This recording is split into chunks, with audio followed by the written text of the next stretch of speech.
Hi friends, welcome back. ഇന്ന് ഞാൻ വന്നിട്ടുള്ളത് നല്ല എളുപ്പത്തിൽ തയ്യാറാക്കാൻ പറ്റുന്ന ഒരു സാമ്പാറിൻ്റെ റെസിപ്പി ആയിട്ടാണ്. അപ്പോൾ സാമ്പാർ എന്നൊക്കെ പറഞ്ഞാൽ അത് ട്രഡീഷണൽ ആയിട്ടുള്ള രീതിയിൽ തയ്യാറാക്കുകയാണെങ്കിൽ കുറച്ച് ടൈം എടുത്തിട്ട് ചെയ്യേണ്ട ഒന്നാണ്. അതായത് മുളക്, മല്ലി, കായം, ഉലുവ അങ്ങനത്തെ കാര്യങ്ങളൊക്കെ വറുത്ത് പൊടിച്ചിട്ട് ചെയ്യേണ്ട ഒന്നാണ്. അപ്പോൾ ഇന്ന് ഞാനൊരു ന്യൂ ജനറേഷൻ സാമ്പാറാണ് കേട്ടോ തയ്യാറാക്കുന്നത്. അപ്പോൾ അതിനൊന്നും ടൈം മെനക്കെടാനില്ലാത്തവർക്ക് പാക്കറ്റിലുള്ള സാമ്പാർ പൊടിയൊന്നും യൂസ് ചെയ്യാതെ വീട്ടിലുള്ള പൊടികളൊക്കെ വെച്ചിട്ട് തന്നെ നല്ല സാമ്പാർ തയ്യാറാക്കി എടുക്കാം. അപ്പോൾ നമുക്ക് എങ്ങനെയാണിത് തയ്യാറാക്കാമെന്നൊന്ന് കണ്ടു നോക്കാം. അപ്പോൾ ആദ്യം നമുക്ക് സാമ്പാറിലേക്ക് വേണ്ട പരിപ്പൊന്ന് വേവിച്ചെടുക്കണം. അപ്പോൾ ഞാനിവിടെ പരിപ്പ് നന്നായിട്ട് കഴുകി കുക്കറിലേക്ക് ഇട്ട് കൊടുത്തിട്ടുണ്ട്. ഇനി ഇതിലേക്ക് 1 കപ്പ് വെള്ളം ഒഴിച്ച് കൊടുത്തിട്ട് കുക്കർ അടച്ച് വെച്ചിട്ട് ഒരു 2 വിസിൽ വരുന്നത് വരെ നന്നായിട്ടൊന്ന് വേവിച്ചെടുക്കുക.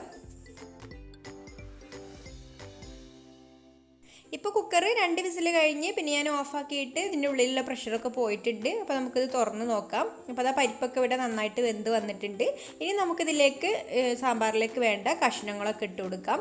അപ്പോൾ ഞാനിവിടെ മത്തന്, കുമ്പളം, ചേമ്പ്, അതുപോലെ മുരിങ്ങക്കായ, പച്ചമുളകൊക്കെയാണ് എടുത്തിട്ടുള്ളത്.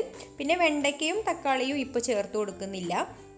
ഇനി നമുക്കിതിലേക്ക് കായം ചേർത്ത് കൊടുക്കാം. ഇതുപോലൊരു ചെറിയ കഷ്ണം കായം ചേർത്ത് കൊടുക്കുന്നുണ്ട്. പിന്നെ ഇതിലേക്ക് ആവശ്യമായിട്ടുള്ള ഉപ്പ് ചേർത്ത് കൊടുക്കാം. പിന്നെ ഇതിലേക്ക് 1/2 ടീസ്പൂണ് മഞ്ഞൾപ്പൊടിയും 1/2 ടീസ്പൂണ് മുളക് പൊടിയും കൂടി ചേർത്ത് കൊടുക്കുന്നുണ്ട്. ഇനി കുക്കർ അടച്ച് വെച്ചിട്ട് 1 വിസിൽ വരുന്നത് വരെ ഒന്ന് വേവിച്ചെടുക്കുക. കഷ്ണങ്ങളൊന്നും വെന്തുടഞ്ഞു പോകരുത്. അപ്പോൾ 1 വിസിൽ കഴിഞ്ഞ് ഫ്ലെയിം ഓഫ് ആക്കിയിട്ടാൽ പിന്നെ കറക്റ്റ് വേവിൽ തന്നെ കിട്ടും. അപ്പോൾ അതാ വെണ്ടയ്ക്കയും തക്കാളിയും അരിഞ്ഞത് ഞാനിവിടെ മാറ്റി വെച്ചിട്ടുണ്ട്. അത് ഇതിലേക്ക് ചേർത്ത് കൊടുത്തിട്ടില്ല. ഇനി ഞാനിവിടെ മറ്റൊരു പാൻ അടുപ്പത്ത് വെച്ചിട്ടുണ്ട്. അതിലേക്ക് 1 ടേബിൾ സ്പൂൺ വെളിച്ചെണ്ണ ഒഴിച്ചു കൊടുക്കാം. വെളിച്ചെണ്ണ ഒന്ന് ചൂടായിട്ട് വരുമ്പോൾ ഇതിലേക്ക് ഒരു 8 ചെറിയുള്ളി ഇതുപോലെ അരിഞ്ഞെടുത്തത് ഇട്ട് കൊടുക്കാം. അതിൻ്റെ കൂടെ തന്നെ ഒരു വെളുത്തുള്ളി അരിഞ്ഞതും കൂടെ ഇട്ട് കൊടുക്കുന്നുണ്ട്. അപ്പോൾ ചെറിയുള്ളി കുറച്ച് കൂടുതലായിട്ട് തന്നെ വേണം. ഇനി ഇതൊന്ന് വഴറ്റിയെടുക്കണം. ഉള്ളി ഒന്ന് മൂത്ത് വരുമ്പോൾ ഇതിലേക്ക് ഒരു 1.5 ടീസ്പൂണ് മുളക് പൊടി ചേർത്ത് കൊടുക്കാം. അപ്പോൾ ഈ സമയത്ത് പൊടികൾ ചേർത്ത് കൊടുക്കുന്ന സമയത്ത് ലോ ഫ്ലെയിമിൽ ഇട്ടിട്ട് വേണം ചേർത്ത് കൊടുക്കാൻ, അല്ലെങ്കിൽ ഇത് കരിഞ്ഞു പോവും. പിന്നെ ഇതിലേക്കൊരു 2 ടീസ്പൂണ് മല്ലിപ്പൊടിയും കൂടി ചേർത്ത് കൊടുക്കുന്നുണ്ട്.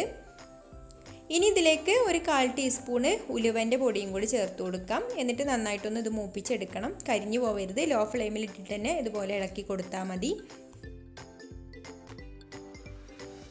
ഇനി ഇതിലേക്ക് പുളി പിഴിഞ്ഞ വെള്ളം ഒഴിച്ചു കൊടുക്കുക. ഞാനൊരു ചെറിയ നെല്ലിക്ക വലുപ്പത്തിൽ പുളി കുതിർത്ത് വെച്ചിട്ടുണ്ടായിരുന്നു. അതിൻ്റെ വെള്ളമാണ് ഇപ്പോൾ ഇതിലേക്ക് ഒഴിച്ചു കൊടുത്തത്.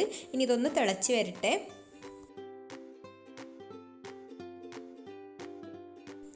അപ്പോൾ ഇതുപോലെ തിളച്ച ശേഷം പിന്നെ നമുക്ക് കുക്കർ തുറന്നിട്ട് ഈ ഒരു വേവിച്ച് വെച്ച കഷ്ണങ്ങളിലേക്ക് ചേർത്ത് കൊടുക്കാം. കഷ്ണങ്ങളൊന്നും ഉടഞ്ഞു പോയിട്ടൊന്നുമില്ല. പാകത്തെ വേവായിട്ട് തന്നെ കിട്ടിയിട്ടുണ്ട്. ഇതിൻ്റെ കൂടെ തന്നെ നമ്മൾ വെണ്ടയ്ക്കയും തക്കാളിയും കൂടെ ചേർത്ത് കൊടുക്കുന്നുണ്ട്. അപ്പോൾ ആദ്യം നമുക്ക് അത് ചേർത്ത് കൊടുക്കാം. എന്നിട്ട് ഈ ഒരു പുളി മസാലയും കൂടിയിട്ടുള്ള ഈ വെള്ളം കൂടി ഇതിലേക്ക് ഒഴിച്ചു കൊടുക്കാം.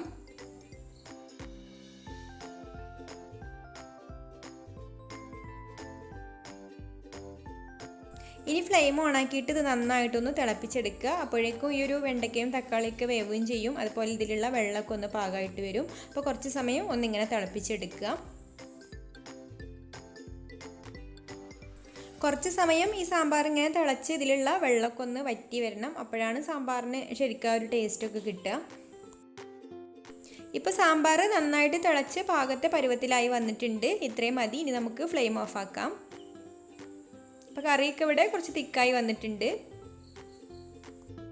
ഇനി നമുക്കിതിലേക്ക് കടുകൊക്കെ താളിച്ചൊഴിക്കാം. അപ്പോൾ അതിനായിട്ട് ഞാനിവിടെ പാൻ വെച്ചിട്ടുണ്ട്. അതിലേക്ക് വെളിച്ചെണ്ണ ഒഴിച്ചു കൊടുക്കാം.